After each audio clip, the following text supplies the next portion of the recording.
Hey, everybody, and welcome to another episode of Up Your Alley. It's a podcast with two best friends that recommend things to each other, and then we have to come back the next week and talk about them. This week on the show, we are talking about Jake's recommendation for me, the short film The Mask by comedian Connor O'Malley, and my recommendation for Jake, the new Netflix series Three Body Problem, based on the books by Chixin Liu.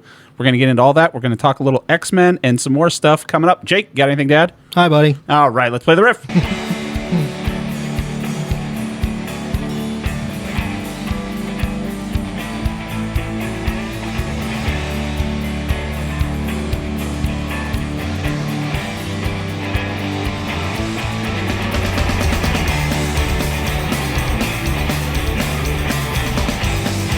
Oh, we're back. I feel is he throwing off the vibe to you? No, not at all. At all?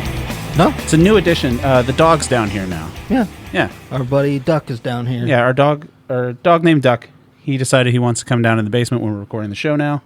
Yep. He's just kind of chilling. He's got his own little space. Down, and then he'll hear something. His ears will prick up. Yeah. And then he goes back to laying down. So if we get distracted, that's why. There's a dog here. He is a very good boy, I will say that. So thank you, everybody, for tuning into the show. If it's your first time here, welcome to the show. Be sure to like and subscribe on YouTube and leave some comments. No one's leaving comments. We're getting likes. We're getting subscribers. Hey. We're close to 1,000. We want to hit 1,000 as soon as possible.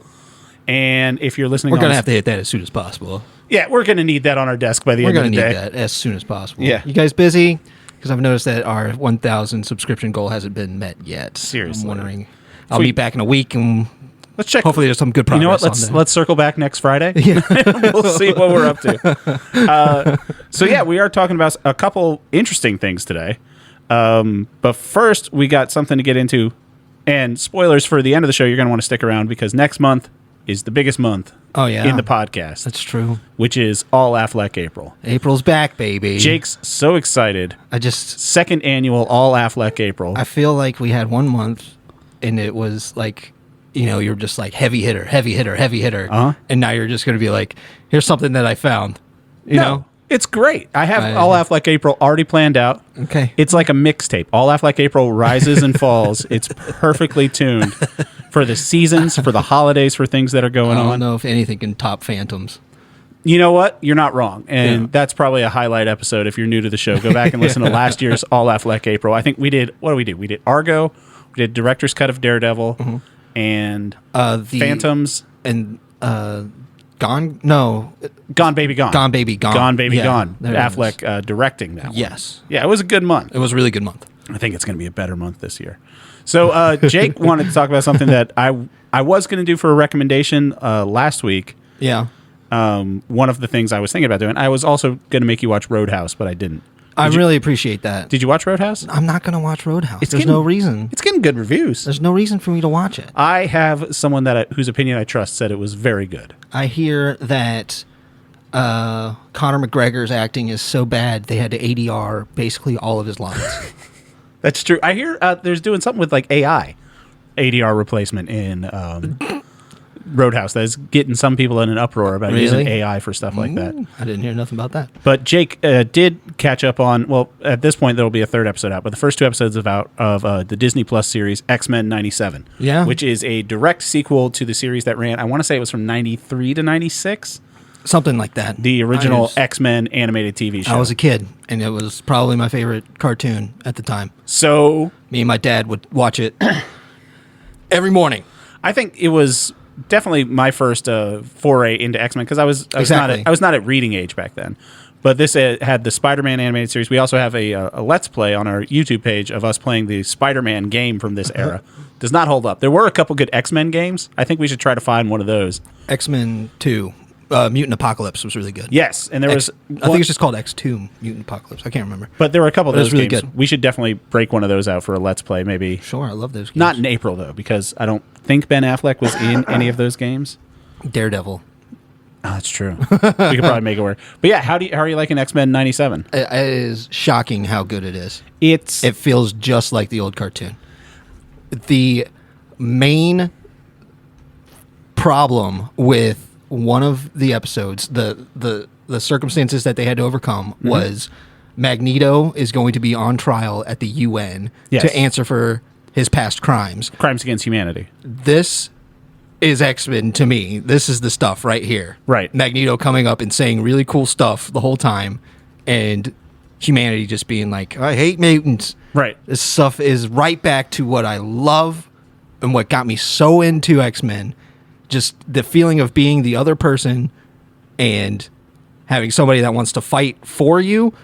Well, both sides want to fight for you, but one of them wants to be just, the other one wants to be controlling, and it's just back to that ideas. Yeah, and, and just there's so one side that good. just wants to exist at some point too. It's really funny about some of the culture war warriors, whatever. And I don't know how much of this is going just for people trying to get clicks, but there are people saying like, "Oh, this show is too woke," and it's like that's the whole point of the X-Men. It's all about engagement. I don't know if anybody even cares about. I don't think there's a sane person that could But write a thing about X-Men and say that X-Men is too woke. It's horrible. It was this show that got me to like Scott Summers as a character. God, they make Cyclops cool again. And they keep him so awesome. He's just such a really good leader. That's the hat I want to get. passionate. My red hat is going to say "Make Cyclops great again," and it's going to have a little. He's visor always been that great. Comes out. This is my thing. Okay, He's always been Cyclops great. was not great in the, and as much as we love James Marsden on this show, in the we're movies, all big fans. Sure, Which I feel like there's a whole generation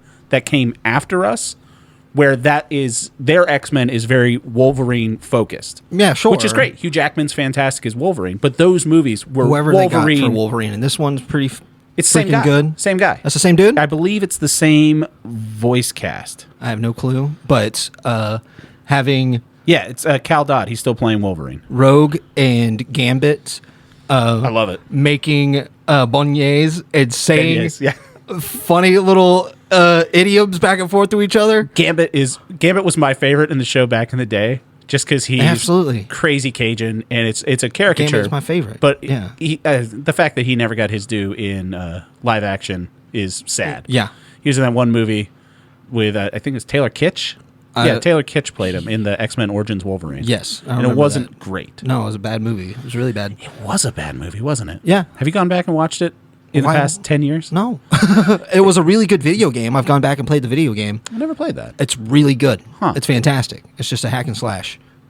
It's wonderful pace, crazy action, and bloody as it should be. Yeah, and I know this was also the time that one of the greatest from X-Men, one of the greatest arcade games ever as well. The 6-player X-Men arcade was, it was a standard in the 90s. If you go to any bowling alley, any movie I theater. remember this. Yeah. Yeah. I do remember this. We I don't played it. play I a downloaded it lot. for PlayStation, and we played it like 2 years ago. We did? Yeah. Man. It's great. You could be Cyclops, Storm, or Dazzler's on there. Dazzler's fantastic. Yeah. But I'm so happy this show exists. It shows that... Me too. I was really afraid that it was just going to be nostalgia bait and just be something where it's a lot of member berries and like, calm down, you midlife crisis millennial. It's Everything's okay. gonna be fine. It's okay. X-Men's here now. Your friend's the X-Men. Remember right there. X-Men? But it was like, no, X-Men's still very relevant as a Cultural touchstone. as a comic, as Yeah. something to consume. I guess to put it that way. I haven't read many new X-Men books. Me neither. It's been Yeah. a long time, but this is exactly what I love. Magneto at his best in this stuff. It's got the sleeveless shirt that has the big M on it. My God, he brings up the UN to the sky, giving his speech, being like, Yeah. I'm going to try and be a better person. And he says, you better pray I don't let you down. Yeah. And you're like, whoa. Yeah. He's doing it. He's being awesome. Storm's back to being awesome. She's just saying really weird, wild stuff while she's conjuring up gigantic solar storms. Are you familiar with the comedian Matteo Lane? No. Matteo Lane, he's a great comic. And he talks about how he was growing up as a gay kid and his favorite X-Men was Storm because she had the same personality as a drag queen in the animated series, which she does. I could see. He's talked about this show. It was great because, and it's something that I think. I could see the semblance. Yeah. And he does a great Storm impression too, but he was the one that I didn't realize this when I was a kid, but he had talked about it in the past couple of years. I think it was when they announced this was coming out. And he's saying X-Men was a trashy soap opera. Yes. And it's great. It's a comic book. And it's it has not a like trashy soap opera and political intrigue. Right. But it's not like the X-Men, or the X-Men are different than the Avengers. Yeah. Like in the modern pop culture, because the Avengers are like, we're here to save the world. We're here to do this. The X-Men is like a character-driven thing. As much as I love the Avengers movies and everything like that. The question of leadership is always up because you can't you're not just a cohesive team from the beginning. No. We love you, Scott. We're going to do whatever you want. No. No, everybody has their own feelings about what's going on. Trying to bang your wife constantly. Yes. And, people want to be themselves and do their own things. And everybody has their own reason why they're at the X Mansion. Yeah. And they're really only sticking together because of Charles. Yeah. And now Charles is gone. So I love how they carried it They're working over. that. It was great because we don't need Charles Xavier in this.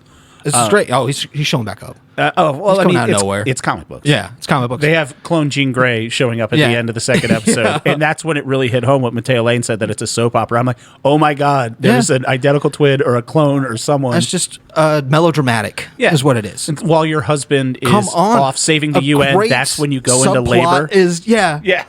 He's coming. Who is Apocalypse? Shut up, Wolvie. That's a good Wolverine. Are we going to add that to your repertoire of... Yeah, dude, I'm really good at voices, man. Yeah. You got a Gambit? Oh, no, I couldn't. I feel bad for my Cajun brothers when I do that. Fair enough. Moan on me. I like doing it. I do love Rogue. It's terrible. I had the biggest crush on Rogue, calling everyone Shug. Having a skin-tight costume, but with a big, bulky leather jacket. Because why not? That's the coolest look I've ever seen in my tactical. life. What else is... I think Morph is great, too. Morph has been fine. They bring in Morph. I remember Morph dying in the first episode. That could have been a Morph. Of the animated series, the original one. I need to go back and watch it. I think I also remember him coming back as an evil person. Yeah. Because I remember... He did get in with the League of Mutants at some point, and he was working with Magneto. Okay. Yeah. So Wolvie was really heartbroken about Morph's death. That's Wolvie? Wolvie, yeah. Jesus, Jake. He's my boy. That's fair enough. It's that picture with him on the bed with the frame. That's a picture of him and Morph together. You know, that's why it's so embedded in my brain. Mm-hmm. Morph. It's good. It's all right, right? It's good. I don't hate it. Thanks. I think Bishop is great. I love the core team. Bishop has done nothing so far other than just show up and say something. Yeah. But everyone's hey, great. Scott, and, you're doing a fine job, my friend. I'm really looking forward to the rest of the team coming back because, seeing Nightcrawler, seeing Psylocke, seeing all these characters that were big in the animated series. I want them to do more just huge storylines. How Morph is turning into fun characters. And the one thing I really, really appreciate is the fact that this is a continuation, is we don't have to see another Dark Phoenix. She just talked about it. I know, but it was great. They don't have to do it. Jean just oh yeah, I turned into one of these crazy people, but Scott was right there by my side the whole time. And I'm so done with it. They did Dark Phoenix twice in live action. Yeah, Phoenix is a great arc. It is, but it's been done to death. Okay. It's been done to death. I'm not going to be upset. I don't want to see Tom Holland do Venom stuff. I've seen that done to death in animation. They did it in the Tobey Maguire stuff, and they did it in the Spider-Man 2, the most recent game. Mm-hmm. If the next Tom Holland Spider-Man, as much as I like Tom Hardy as Venom, I don't want to see it again.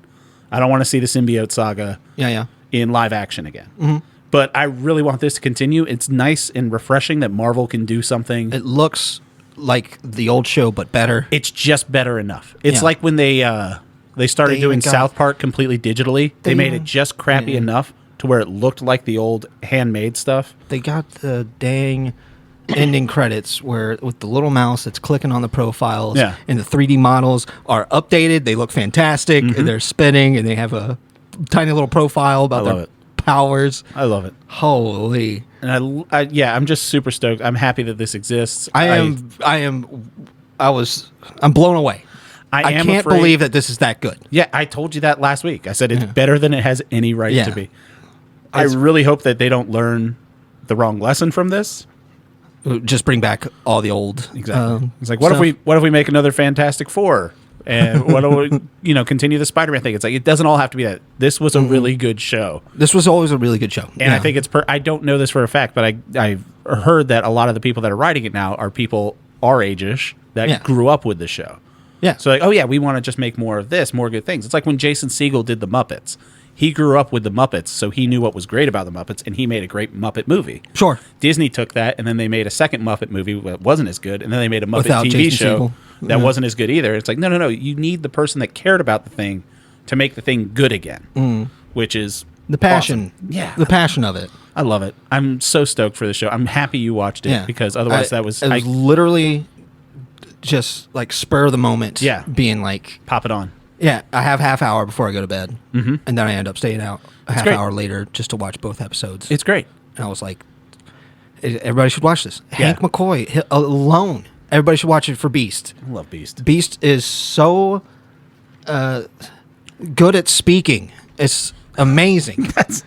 It takes my words away. Articulate's the word Yeah. you were looking for. He's so articulate. He talks so good. He talks so good. persuasively. Oh yeah, I love it. Yeah. I mean, Kelsey Grammer did a good Beast too. He did, but this is my Beast. Right back to somebody who revels in people's shock of his appearance and just being like, "Oh, I'm Beast. Yeah. You can call me Hank, but you can call me Beast. That's fine." And also, just one of the coolest things when I was hooked on it. The first episode's great, but when I was absolutely hooked is when they're on the jet and it blows up, and they're all like, Rogue picks up people, Storm picks up people, like the people that can fly pick up people, and Scott's like, "Good, I'll meet you on the ground." Yeah. Or like the plane blows up and he says like, "Nice job." And it's like. Yeah. All right, and I'm like, what are you going to do to get yourself on the ground? And then he shoots. No, I knew he was going to do that.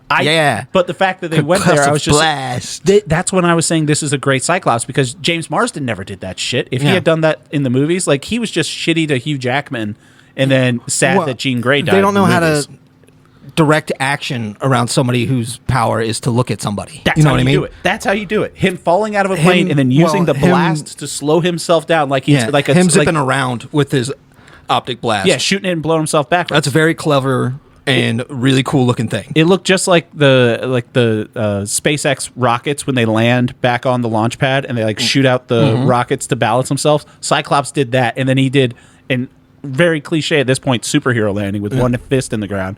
But I was just like, fuck yeah, I'm on board for this. It's back to these people.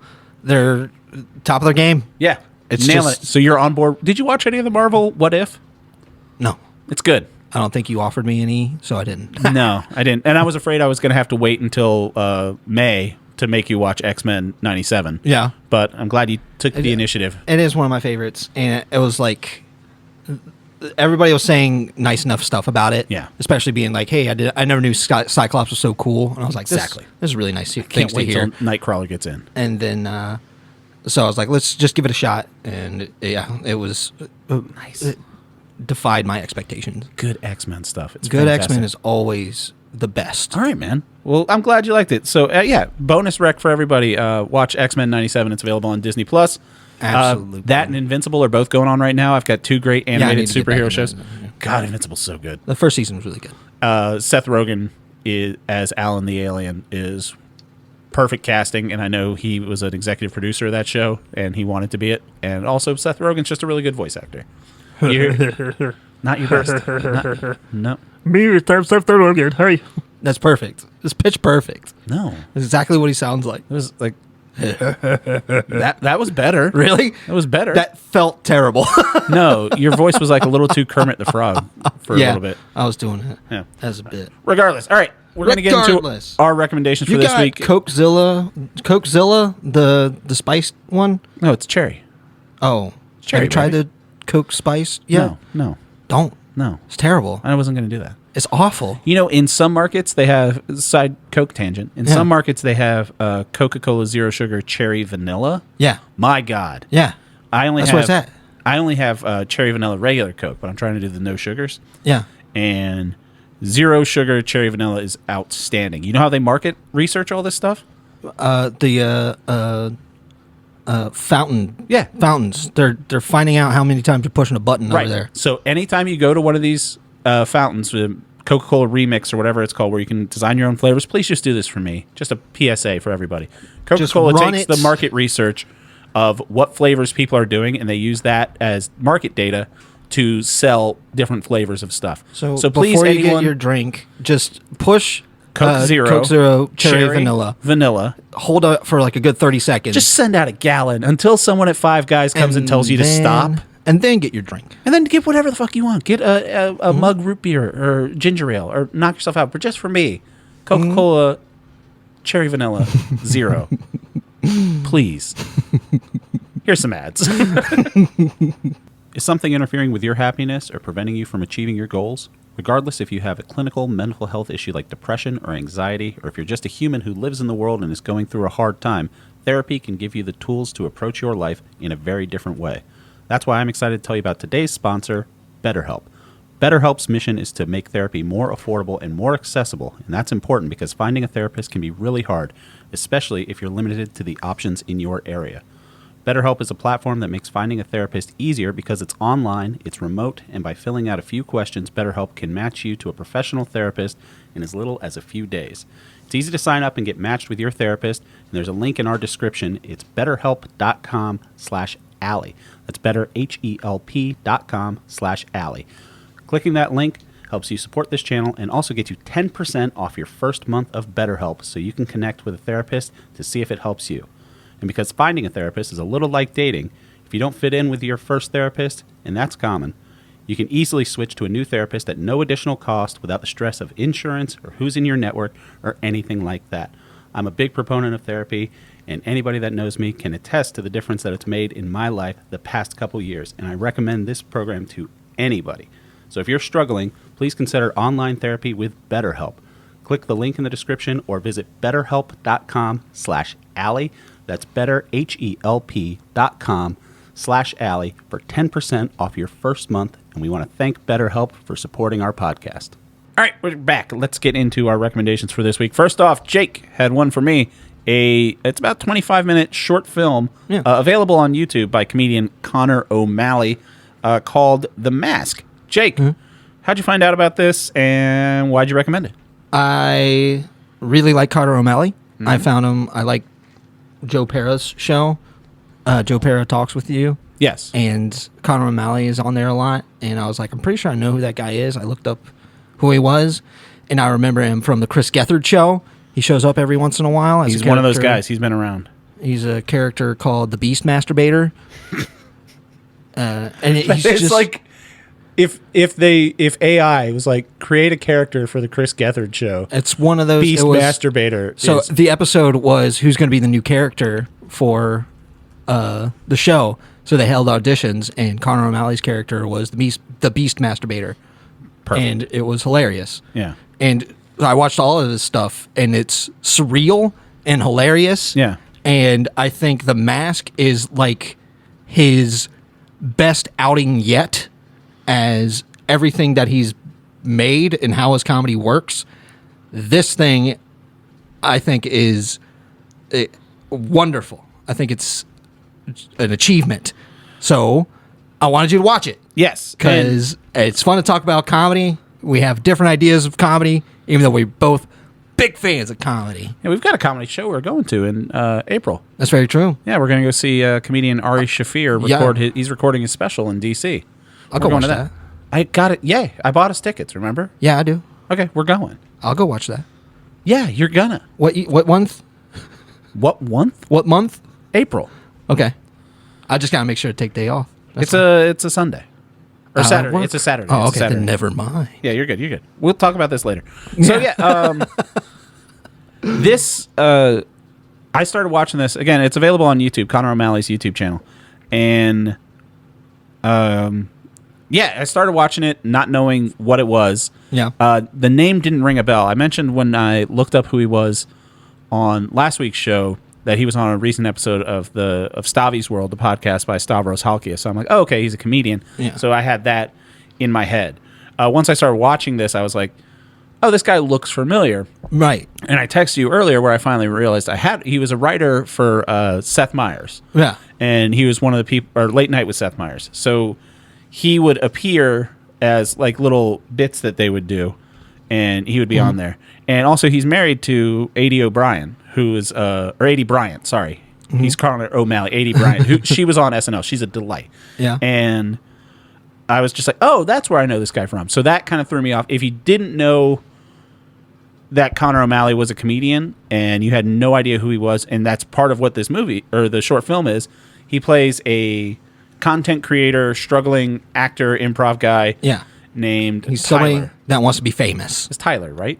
I think something like that. Yeah. Yeah. So who's in Chicago trying to be famous, and he's just trying so hard. Yeah, the structure of it is like you're watching his TikToks that he's made. Yeah, it's like a vaguely found footage thing. Yes. Where he's trying to make a documentary about himself. So he's like trying all the different TikTok challenges and stuff, and you're just following his development. His family is like, you're wasting your time with this stuff. Nobody cares. But his grandma is like very supportive and loves all this stupid, wacky things that he does. So if you're watching this not knowing that Tyler Jacobs, I think his name was. It sounds right, doesn't it? Yeah, that does sound Tyler right. Joseph. Yeah. Okay. Thinking that this was a real person, and he was doing this stuff for a while. Yeah. Kind of, you have to...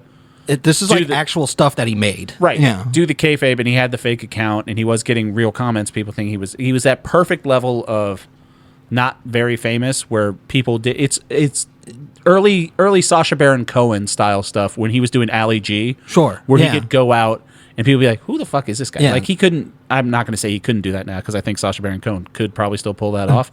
But it was that type of thing where he created this character and went full in on living that character and making sure that character had everything, like a TikTok account and everything else that everyone had. As for... I'll go ahead and give my rating. It's a fucking 3. Hell yeah. For me. Loved it. Hell yeah. If I didn't know that this was fake, it would have made me very sad. Yeah. It's a tragedy. That's for sure. It's a tragedy, but it's hilarious. One thing that we talk about on this show a lot, that's the most important thing, I think, to both of us, is commitment to the bit. Yeah. Wholeheartedly This guy committed. is so clever. Yeah. And, like, one of his things, he starts going down conspiracy theory holes, And, like, one of my favorite things is he's, like, running down the street, waving at cars and telling them these crazy things that are happening and how, like, Robert F. Kennedy is involved. And he's like... John Cena's agent for the Chinese government. Yes. Joe Biden died. And then he just goes, hey, that's a really nice TV you got in here. And he's just slapping the guy's TV that he has in the front seat. Yeah. He just sees the how awkward things are, and he just like, oh, I can see that and I could play into that. And then he just does it, and it makes it more awkward. It's wonderful. The most shocking part is the Colin Mockery thing. Right. So he's obsessed with Whose Line Is It Anyway? Yeah. Which is hilarious to be obsessed with Whose Line Is It Anyway? A decade-old show now. And also being like, I want to be on Whose Line Is It Anyway? When I'm not sure that they're making new episodes. I know Aisha Tyler was hosting it for a while. I even think that was years ago. Yeah.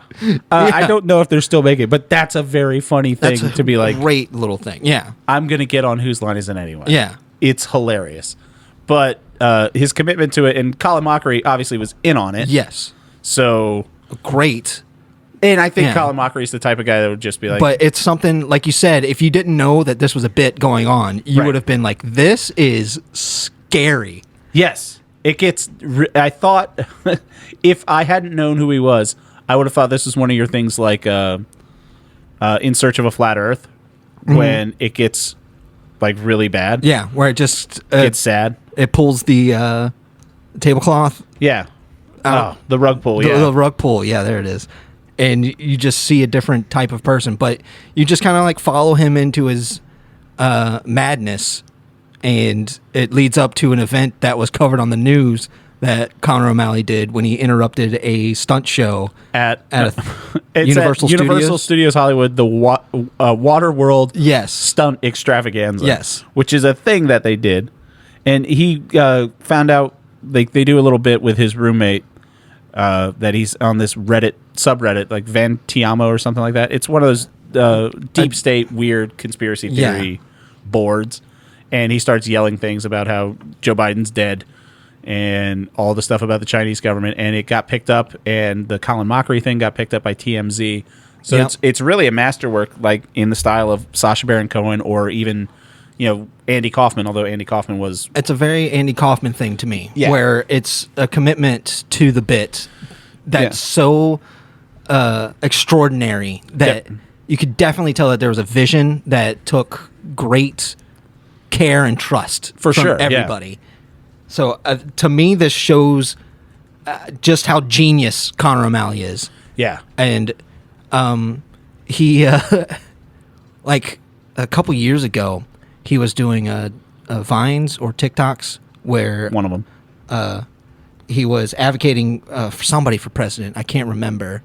But he starts off just kind of like a guy ranting and raving with a sign for the president, and he ends up just like more and more bloody and covered in dirt across a span of weeks. Yeah. And it's just amazing how much he'd do. Yeah. And he also, one of his bits is the only daytime talk show TV that takes place in a river. That's a really funny joke. Just weird comedy. Just weird comedy the whole time. Everything he does. Very in both of our wheelhouses. Yes. In the style of Chris. And also, he worked with Tim Robinson on I Think You Should Leave. Yes, true. And he was also on Michael Che's sketch show on HBO, That Damn Michael Che. For real? Yeah. So he's works with these people. And like I talked about with you when I recognized that he was on Seth Meyers. Seth Meyers, I think, is the best late night show host, hands down, right now. Did I ever tell you I met him? You met Seth Meyers? Yes. When? I went to New York City. That's where he is most of the time. And I went and saw a performance of Ass Cat, and he was one of the monologuists. Really? And I got up to the merch table, and I was doing that, and I was like trying to point out that I want one of the sweatshirts, and Seth Meyers comes through, and he just cuts in front of me. He's like, "We're going to need beers and stuff in the back." And then he turns around, he grabs me by both arms, and he goes, "I am so sorry." See? Seems like a nice guy. I was like, "That's all right, Seth." Yeah. He's a good dude. And he's got a great eye for talent. Like Michelle Wolf wrote on his show. He's got a writer now, Amber Ruffin, who does skits as well on a show. His daytime drunk thing that he's doing with celebrities. Did you see the one with Kristen Stewart? Yes. The newest one? It's great. I want it to be. I don't drink anymore. I want it to be in that bar so bad. He looks like just a really fun guy to be around. Exactly. Yeah. And he's definitely on my list of if something horrible comes out about him, I'm going to be super. He has a recurring thing. He does it every week on YouTube called Corrections. Mm-hmm. They're up to episode 99, where he just responds to comments of people saying, well, actually, that's not right. And it's gone so meta with its super deep lore. And like, he's afraid of the old McDonald's mascot, Mac Tonight. So people send him in like handmade Mac Tonight stuff. And it's gone way off the deep end. That's beautiful. It's the best. That's the good stuff. It's the best form of comedy that there is. Absolutely. I really would like him to take over. He was on Mike Birbiglia's podcast last week. Yeah. Yeah. Yeah, and I should also, listen to that. His favorite band is The Hold Steady, which is in my top 4 favorite bands. True that. They did a song for his stand-up special. But back to Conor O'Malley. Yes. Yes, he definitely fits into that same genre of comedy where it's weird and just absurdist and just full commitment to it. Yeah. Can't recommend enough. It's 24 minutes. It's on YouTube. We didn't spoil anything from you. Like, other than the fact that he's a person. This isn't a real thing. It starts with the ending of it. It's like, here's the news coverage of the crazy event that he did. Right. And then it's like, how did he end up here? Right. Type thing. I can't recommend this enough. It's called The Mask because he's dressed up as the Mask from Jim Carrey. And he we found cuts out off the bottom half of the mask so that you see his mouth. And it's just the creepiest look. Which in and of itself is a funny thing that it's like, I'm going to dress up as the Mask, but without the whole mask. Yeah. It's brilliant. It's genius level comedy, which just can't recommend enough. Go watch The Mask by Conor O'Malley. It's up on his YouTube channel. Throw him a subscribe on YouTube as well. Hell yeah. After you subscribe to us. Hell yeah. Yeah. And tell him our podcast sent you. Or don't. I don't care. All right, let's get into my recommendation for Jake. Hey, buddy. 2024, sorry. Netflix original series, Three Body Problem. Yes. Based on the book series by Chinese author Chixin Liu. Or actually, I think it's Liu Xixin. I don't know. I'm bad with names like that. Like, because I think the last name is first name. But I don't know when you anglicize it what it's like. Regardless, no clue. Great book series. I got them all over there on the shelf. Probably some of the best sci-fi books I've read in years. Definitely one of my favorite series. I was super stoked for this adaptation. There was a Chinese adaptation of it on Chinese TV last year, or 2 years ago, which didn't get as good of reviews as this. Yeah. This is brought to the screen by David Benioff and D.B. Weiss, who people know as the Game of Thrones guys. Yeah.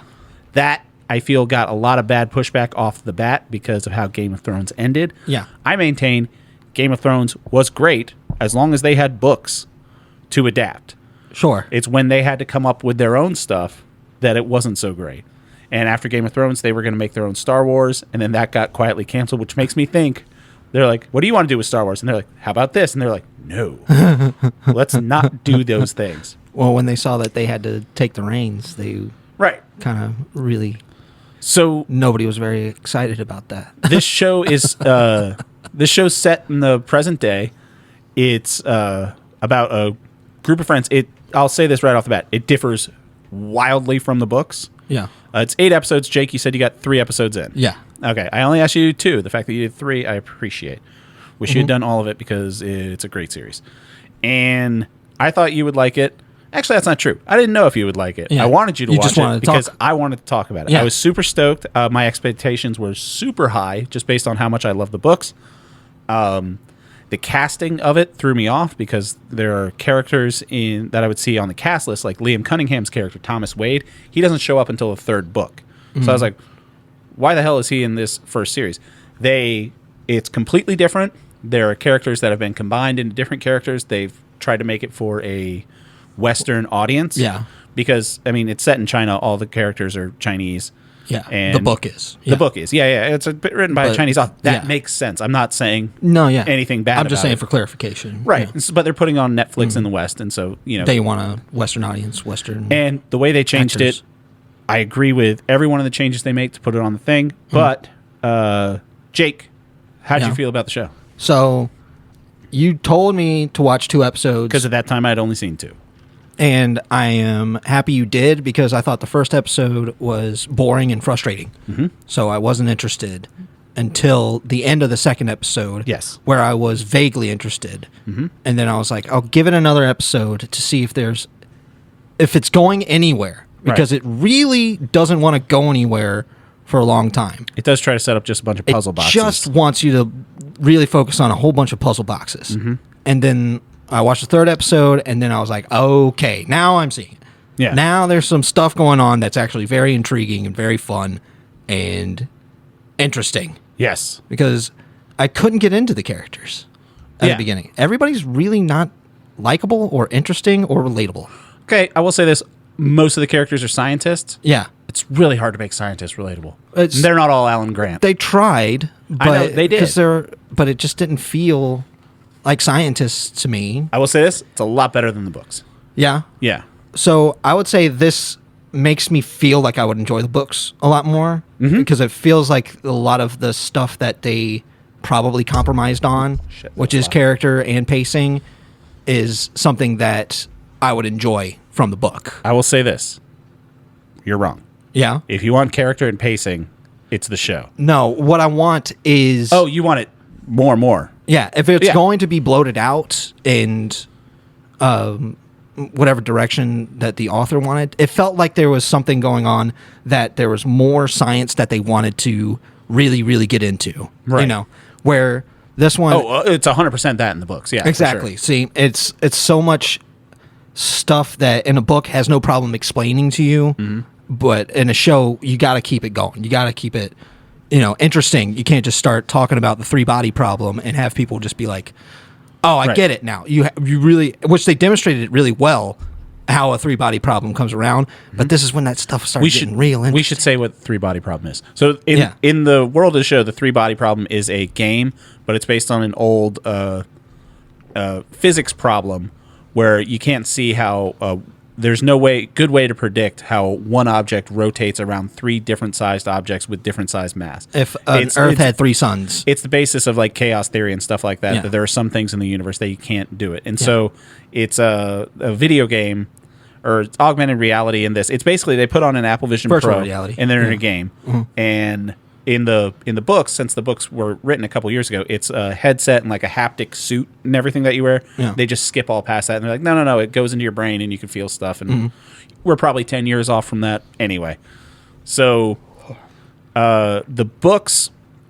Oh, and I was talking to my dad about this. My dad's, closeted one of the biggest nerds in the world, and he read these books. And when I was talking to him about it, I was comparing it to the Lord of the Rings. These 3 books to the Lord of the Rings and to the Lord of the Rings adaptation. That's what I wanted to talk to you about. Lord of the Rings. We can talk about Lord of the Rings whenever you want. I recently just went to a marathon of all the movies. Did you All really? 3, yeah. It took 13 hours. Is that why you didn't watch Three Body Problem? No, I did watch Three Body Problem. I watched 3 episodes of it. I mean, there was only 8. You could have, skipped out on Return of the King and finished up Three Body Problem.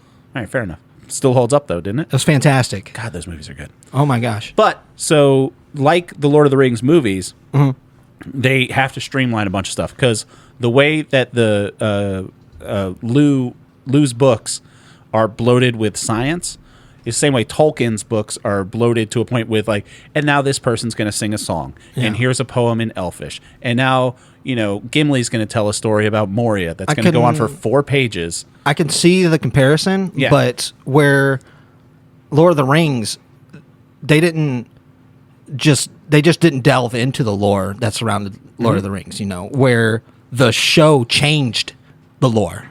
Characters are now changed. But well, I mean, the characters situation changed is in Lord of the Rings too. Like they made it so Arwen is the one that takes Frodo from Weathertop when it's not. But because they're like, hey, we got to introduce Arwen and get her into this. So, that's true. That's a good point. There's got to be some girls in this movie too. That's a great point. Yeah. So they do that a little bit, and like they cut out Tom Bombadil completely. Yeah, that's true. They combine. Really good point. They combine some characters as well. I think the standout in this and the 2 standouts are characters that are very similar to who they are in the book. Was Rosalind Cho, who plays Ye Wenjie. She's a Chinese physicist. Jen? No, Ye Wenjie, the older one. Oh, okay. And she is the first one. The whole premise of the show is that Ye Wenjie, back in the 70s, worked at a research station in China, and the whole premise of the setup of this was the Chinese government found out during the Cold War that the Americans and the Russians were sending messages into space to get into contact to see if there were aliens out there. Yeah. And their whole thing was, I mean, we don't want the Russians or the Americans to be the first people to talk to aliens, so let's get on that too. Makes sense. Through finding out that you can use the sun as a amplifier, Ye Wenjie sends out a message into space. And then at the end of the second episode, and that's as far as I'm going to get in spoilers, she receives a message back. Yeah. And the message says, do not respond. Yeah. Don't do this. You don't know what you're doing on this world. We can't find you now. Do not respond. Yeah. And that's like an unnerving thing about the series. Yeah. Is that you get in contacts with aliens and aliens immediately are just like, shut the fuck up, man.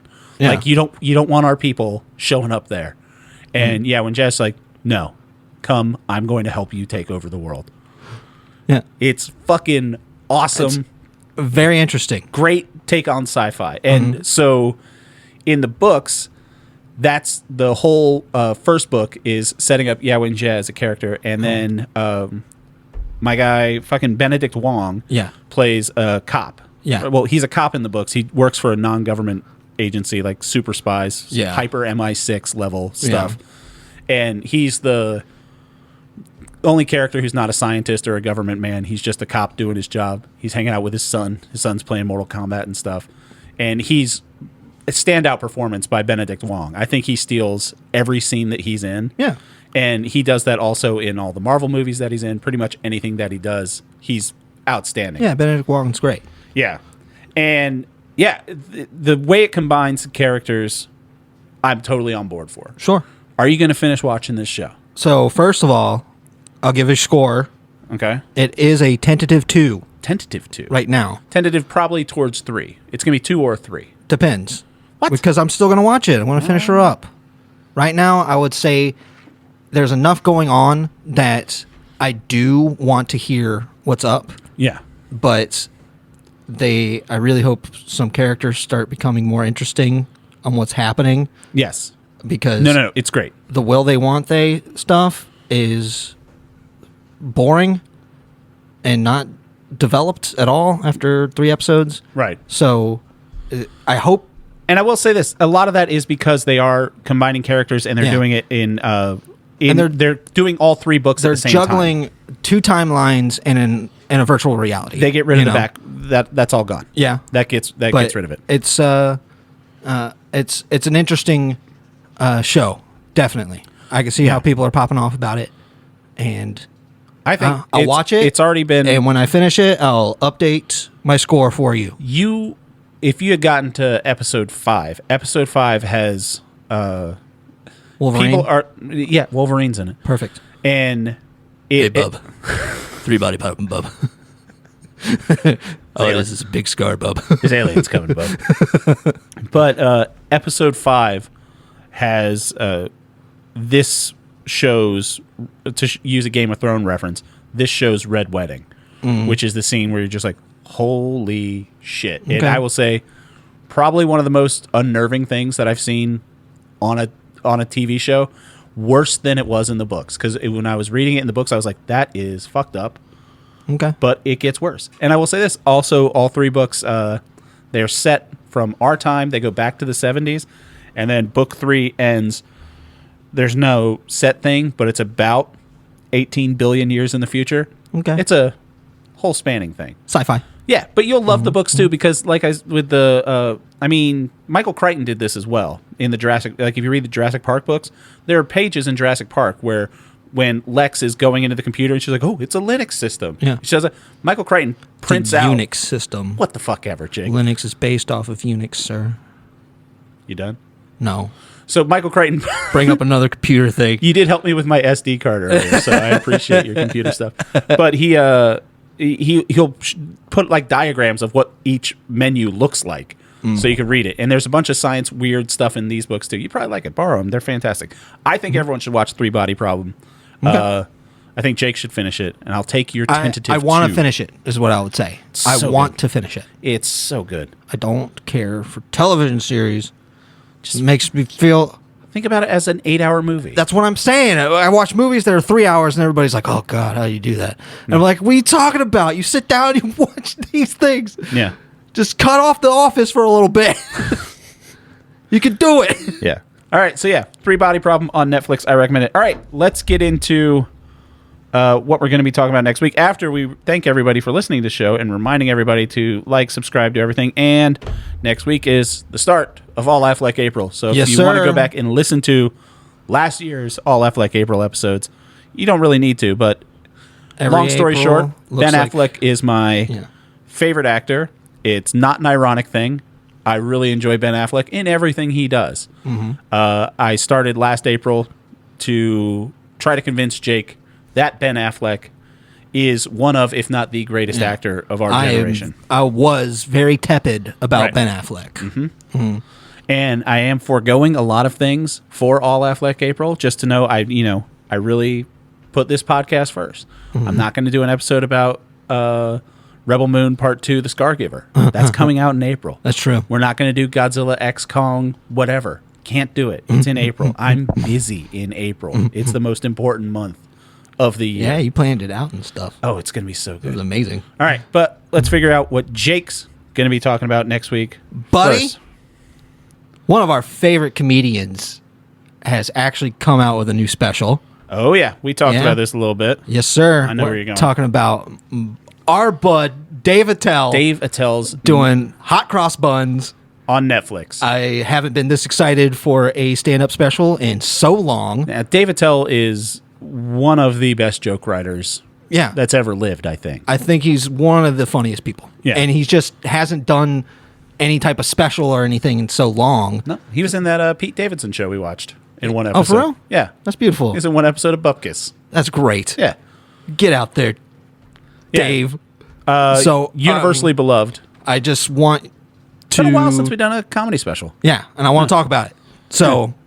I already know that we're probably both going to walk away with 3s on this one. Oh, yeah. But, that's your rec. Speaking of April, Neil Brennan has a new one coming out in April, too. I'm going to forego that for Ben Affleck. You're welcome, Ben Affleck. Still didn't hear back. I tried to get sponsorship for Dunkin' Donuts for All Laugh Like April. They have not heard back. Still didn't hear back. No, it's weird. I don't know why a podcast with not yet 1,000 subscribers won't get Dunkin' Donuts. I mean, that brick just doesn't break the window when you throw it into the window. Nope, it just doesn't yet. So I guess they just don't even know about it yet. All right, so I'm going to watch Hot Cross Buns by Dave Attell. That's available on Netflix. Jake, I have something for you. So, what if I were to tell you that we're going to come out of the gate swinging? It's going to mean, I don't know, it does a baseball movie. No. Talking baseball. So, we're going to go out with a Ben Affleck directed film, first off. Yeah, because why not? It's All Affleck April. Ben Affleck's going to direct it. What if I were to tell you that in 1984, there was a company No. on the verge of going out of business. No. And They had a shoe? No, hold on. No, just Jake. Just A hold movie on one about second. a shoe? Hold on. I'm going to make you watch that movie about windshield So, wipers. One of the marketing vice presidents, a man named Rob Strasser, played here by Matt Damon, longtime collaborator of Ben Affleck. He goes to the co-founder and CEO of Nike, Phil Knight, played by Ben Affleck. And he has a crazy idea. What if we make a shoe? He has a crazy idea because they need to get sponsorship. And he's like, no. We're not going to get 5 different players. We're going to take all of our money. We're going to go all in on one person and make one shoe. It's the biggest gamble in the company's history. And you'll never believe who that person turned out to be. Ben Affleck. No, it was Michael Jordan. Heard of him? The baseball player? I mean, technically, yes. Wow. So, you're going to watch Air. It's streaming now on Amazon. Okay. Buddy, just go in with an open mind. I mean, of course I am. I mean, I've given you a bunch of business movies. You've hated most of them. You liked Blackberry. yeah, Blackberry had a fun time. This has got Viola Davis. It's got Ben Affleck, Matt Damon, Jason Bateman. Return of Chris Tucker. Where's he been? Oh, Scientology. Is that true? Yeah. Oh, He's big in it. that's a bummer. Yeah. Yeah. Did you see the trailer that came out for a new business movie? Came out just today. Why would I? It's Jerry Seinfeld's Pop-Tart movie. Absolutely not. Jerry Seinfeld's Absolutely making a not. movie about the Pop-Tart. There's no, absolutely not. What if I were to tell you that Bill Burr is playing John Kennedy? What if I were to tell you that it's about Pop-Tarts? But it's fake Pop-Tarts. It's a joke. It's a joke movie about Pop-Tarts? Yeah. Are you sure? Yes. It's not about Pop-Tarts? Bill Burr is playing JFK, and the guy that has Pop-Tarts meets with JFK. I mean, that could happen. I don't know what companies are up to. Pretty sure it's a joke movie about Pop-Tarts. I'm going to say that there's things that are in Pop-Tarts that there had to be like, look, what it is technically illegal right now. And we need you to make it unillegal. We need you to grease some wheels so we can make this Pop-Tart movie. Yeah. It's called Unfrosted. It's going to be pretty good. That comes out in April, too. God damn it. All right. Holy May 3rd. Business movies, man. May 3rd. We got time for that one. All right. So thank you, everybody, for listening. Jake. Oh, wait. God damn it. I missed it. Huh. I had a sound drop for Affleck. It's me, Ben Affleck. No, I had a sound drop. Did you get him from Cameo? No. If he's on Cameo, He's I not. have such a Christmas present for you. He's not. If he is on there. See if Ben Affleck has anything to say. No bullshit, because I wasn't with a hooker today. Ha ha! We're going to have Affleck drops That all was the April. soundbite that you pulled? Yeah, it was. It took me The longer one than I from like to. Jay and Silent Bob Strike Back. Exactly. All right. Thank you, everybody, for listening. Jake, thanks for coming over. Love you, buddy. I love you, buddy. Bye. Bye.